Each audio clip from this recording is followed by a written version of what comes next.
cursed waters.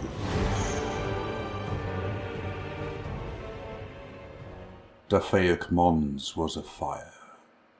Gully Jed stared up from the deck of his fishing galley at the immense silhouette of the god's mountain, limned by emerald flames.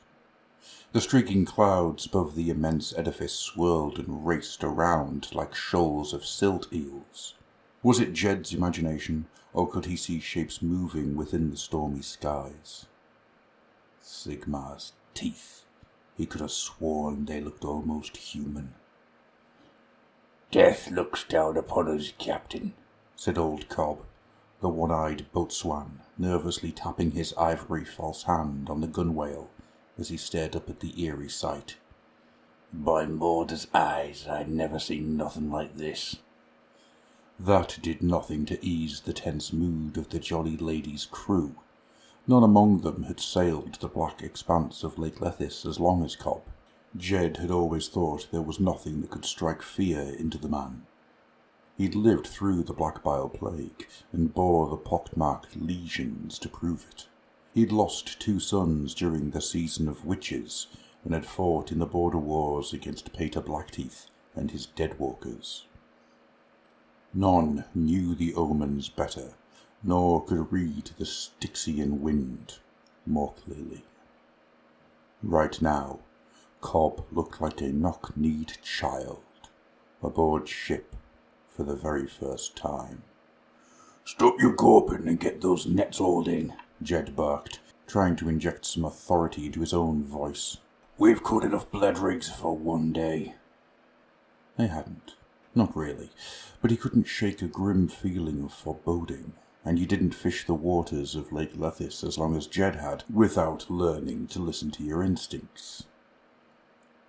No sooner had the captain turned to make for his cabin than he heard the sound of distant screams split the air. He rushed to the gunwale and stared out across the pitch-black surface of the great lake. Something huge was racing across the surface, heading towards them. At first he took it as a great wave, and that thought was fearful enough, as these waters were well known for their unnatural calm. Perhaps then it was a great skull-coiler, surging up from the depths, 1,000 feet of rotting bone and scales, teeth as long as the Jolly Lady's oars. But no. The water glowed like the emerald fires atop Dafaic Mons. A ball of ice formed in Jed's stomach, and cold sweat dripped down his back. "Ditch the nets," he said, "and all hands to the oars." As the tide rolled onwards, it picked up other fishing ships like children's toys and tossed them keel over prow, spilling tiny, shrieking figures into the night-black water. Those unfortunate sailors were surely dead, but even if by some miracle they lived, they were no less lost. These dark waters were touched by ancient magic, one that devoured memories and stripped away a man's mind piece by piece. The surging mass roared closer and closer, and Jed saw at last the true horror of it. This was no bow wave heralding a monster from the depths. It was not a wave at all. It was a mass of churning spirit stuff as large as the harbour wall of Lethis itself, shaped from thousands upon thousands of twisted incorporeal forms. Grinning skull faces, grasping claws reached out of the great mass, howling in fury. The air had turned biting cold, and rime frost crept along the blackwood hull of the Jolly Lady. "The dead!" went up the cry, echoed by a score of terrified lakemen. "The dead come! Mordor, protect us!" Half a league away now, and closing fast, the wall of death overran a brig twice the size of Jed's ship, lifted the prow up, and tore the mast to splinters, slamming the heavy vessel down in an explosive spray of water. "Bring us a boat, Halter!" Jed shouted, and he could hear the tremble in his own words. Wide-eyed and pale as a moonfish, the helmswoman hauled on the steering pins. With aching slowness, the fishing galley began to turn, but it was already too late, Jed knew.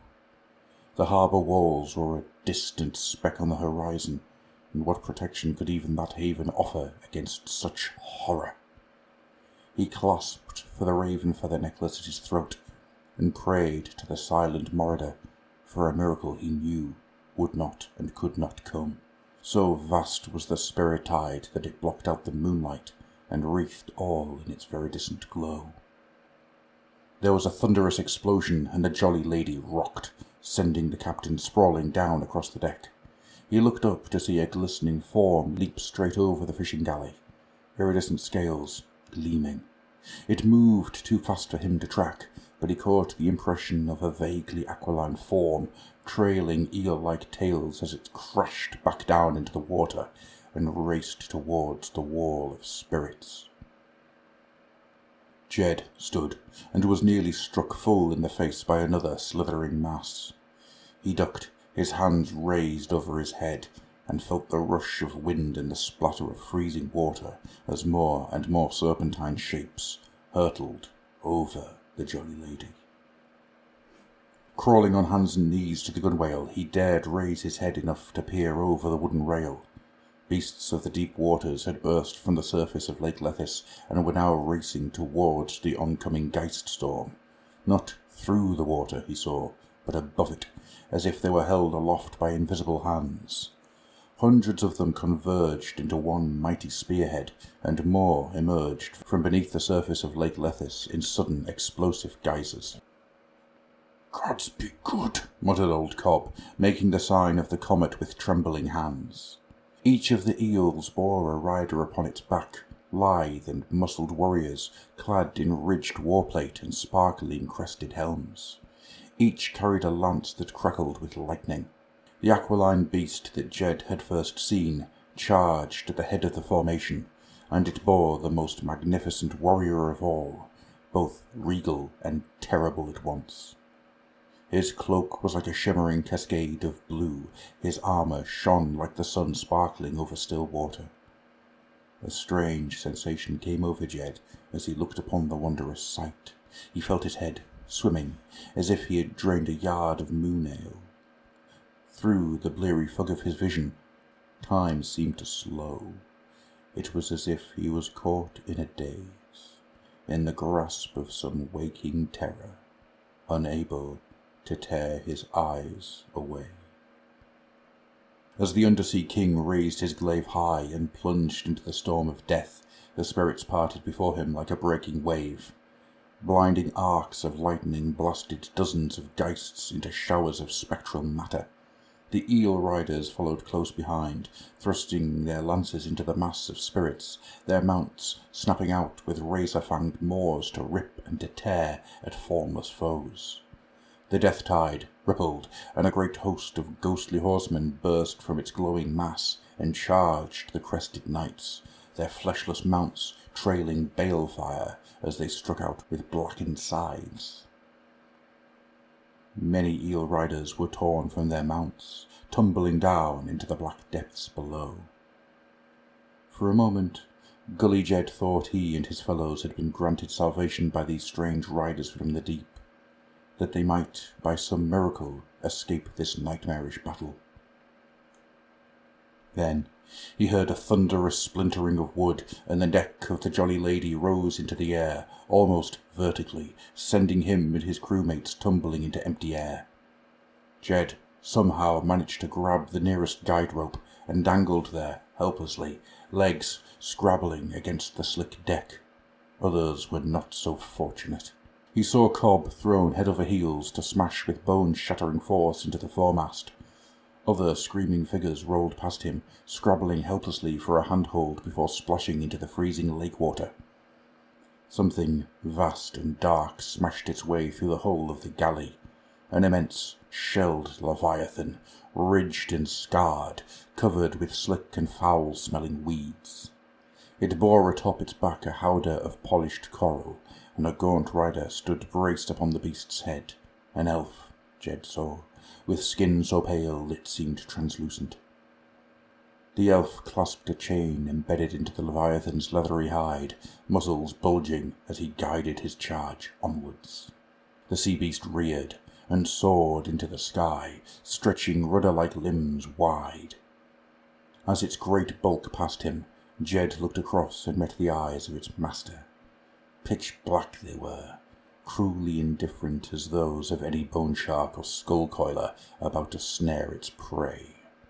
Looking into those empty orbs, Jed felt a fear no less profound than that which he had felt when the dead had swept across the lake.